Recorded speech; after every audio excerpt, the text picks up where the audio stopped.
What's up, fellow dorks? It's the Turtle Dork here again with a new review. So this one I have for you is Guardians of the Galaxy Volume 2. So this movie is coming off of the first Guardians of the Galaxy that came out back in 2014, which was a lot of people, well, for me, it was a surprise hit. This was when Marvel was starting to take a lot of chances with some of the films in their slate. And I remember when the first film came out, a lot of people were just like, I don't know, man, like this could be their first flop. This could be their first big box office bomb. But they definitely proved that wrong, and they took all doubt out of anybody moving forward. So anything that has that Marvel stamp on it, I don't care what it is, you got to give them the benefit of the doubt because they know exactly what they're doing. And this film follows suit. It's funny, again, this review is coming a little bit late, and I have seen the movie twice now, so I've been able to sit with it a little bit further. But I will have to say that on my initial view of Guardians of the Galaxy Volume 2, I came away liking the film, but not loving it, and I felt that the first film was probably a little bit better. But sitting with the film and being able to kind of talk about the film on our podcast, you can definitely listen to that episode that we have on the channel here as well. I've come, and after seeing it the second time, I've come around on a lot of some of the issues that I had with the film.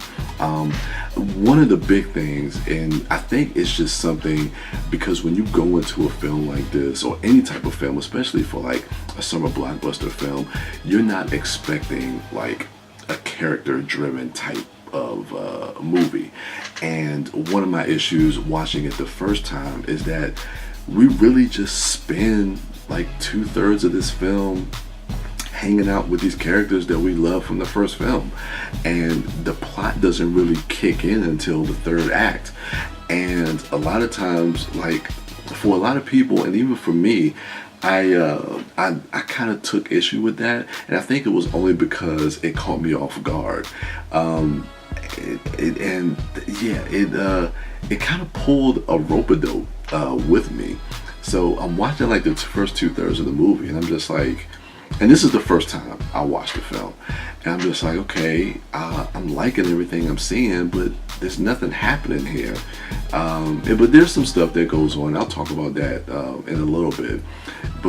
And then the ending comes, and again, I'm gonna give you spoilers. Ego is really the main villain here. He's basically planting his seed everywhere because he's a celestial, and he kind of wants to take over like the galaxy.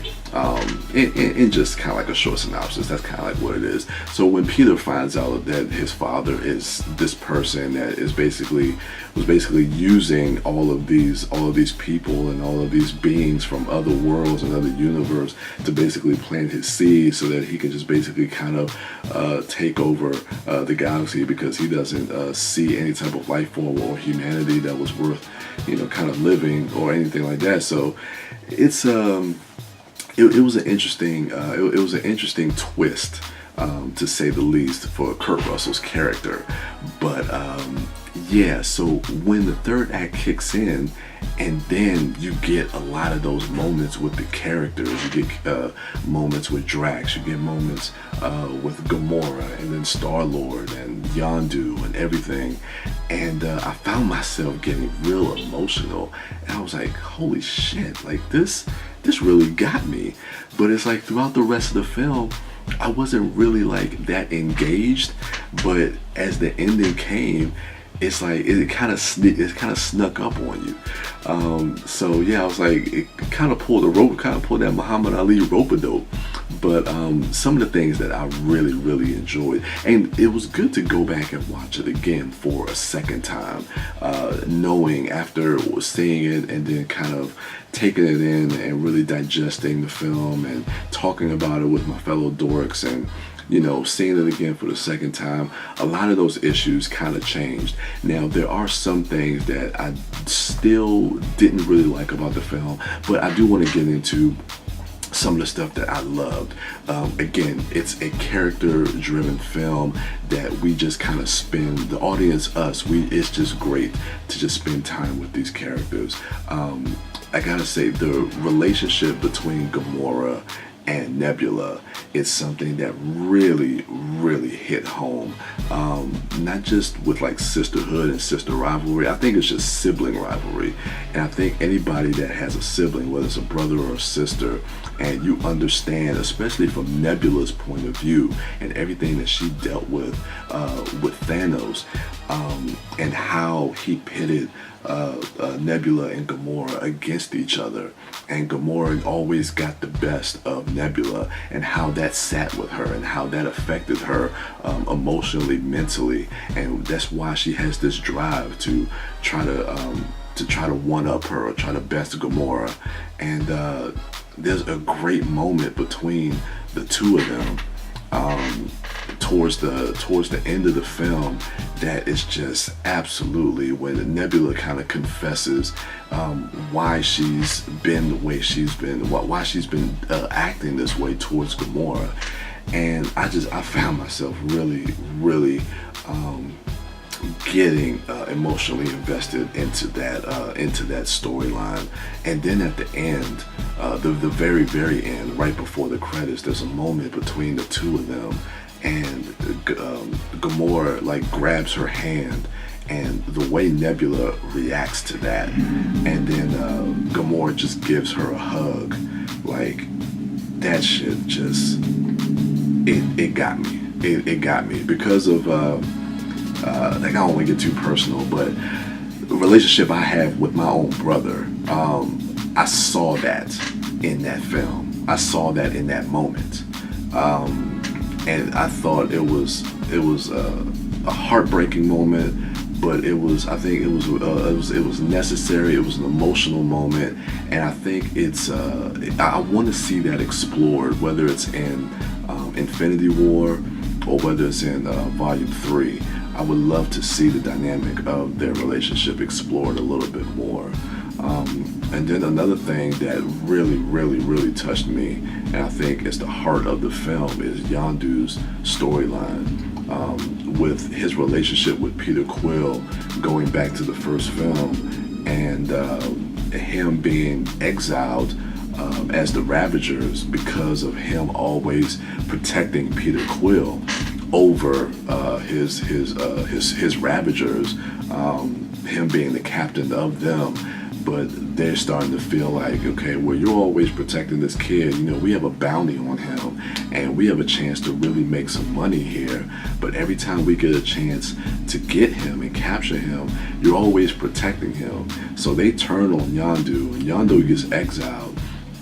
But it's a beautiful story, because when we find out why Yondu was protecting Peter Quill, which goes back to Kurt Russell and Ego the Living Planet, and what his intentions were when we find out that he's the real villain of this piece. It is a great character arc for Yondu. And throughout this film, just like how I was saying, it's like the Muhammad Ali rope-a-dope. By the end of this film, at least in my perception of it, you realize that this is Yondu's story.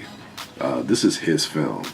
And I just think that is amazing. I think that's amazing that that James Gunn was able to take a Marvel film and center it around Michael Rooker, to center it around the character of Yondu. And you know, I think that's pretty damn cool. I think that's pretty damn cool that Marvel allows James Gunn to really just kind of make the movie that he wants to make. And I feel like that's what I feel about this movie. It feels like James Gunn got to make the movie that he wanted to make, and there was very little compromise. And I've heard a lot of that about Marvel and their filmmakers and how they treat their filmmakers, and that's what gets me excited when I hear about certain directors get attached to these projects, because it makes me more excited to see what they're going to bring in a big budget form, to give them a little bit more latitude. Now granted, yeah, they probably do get studio notes and stuff like that, but overall it feels like it's their film. And I think that's pretty damn cool. So yeah, the some of the things I didn't really enjoy, and again on the second watch, it made it a little bit more apparent, was a lot of the jokes. A lot of the jokes were funny. Actually, most of the jokes were funny. A few of them didn't land, and a few of them I thought went on a little too long. The thing with Rocket and Taserface, that's a funny bit. That's a real funny bit. I thought it went on a little too long. And then Drax, and like, of course, his type of, I want to say a sarcastic humor, but dry humor, and his back and forth with Mantis, it was funny, but it was a running gag throughout the whole film. And some of them hit, some of them didn't, and I just thought they could have kind of tailored that a little bit better. But yeah, that's really, to me, as of now, those are really the only complaints. I just thought some of the jokes kind of dragged a little too much. But yeah, man, every character has something that we can connect to. Like I said, whether it's Peter with his father, Gamora and Nebula, the moments with Drax and Mantis. There's a great moment with Drax and Mantis when, because she can feel their thoughts when she touches them. And there's a moment where they're sitting down, they're on Ego, the living planet, and he's looking out and he's thinking about his family, and Mantis touches him and she just starts to cry, because I think she can feel the pain that Drax has from losing his daughter and losing his family. But when you look at Drax's face, like there's so much content, and you don't see that pain on his face. So you never really see what he has been through or what he might be going through. But in that moment, you see it through Mantis, and it just gives you a lot more context from the character of Drax. I thought it was a beautiful, beautiful moment with Drax. Rocket, man, Rocket is so good. Him and Yondu have some great scenes together, which really exposes a lot of who Rocket is, and the fact that he puts on this bravado. He likes to kind of push people away and make himself seem like he's this rigid, tough person, but inside he's scared, he's fearful, he's insecure, he's dealing with a lot, I think, from his past, and he puts on this front, and Yondu calls him out on his BS. And even there's a nice little moment between him and Peter Quill after their ship crashes, and Peter Quill says something to the effect to him, it's like, you're always trying to push people away, or something of that nature. And you hear the music kind of kick in as him, Drax, and Gamora walk off to go off with Ego.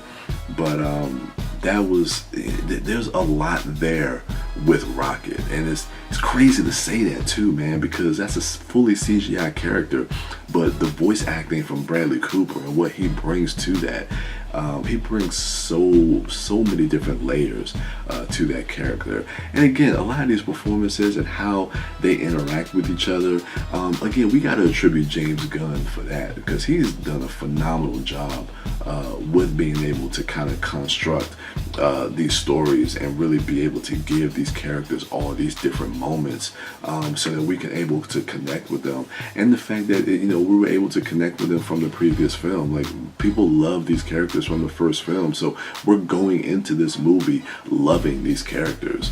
So yeah, I think that's everything that I really wanted to say about this film.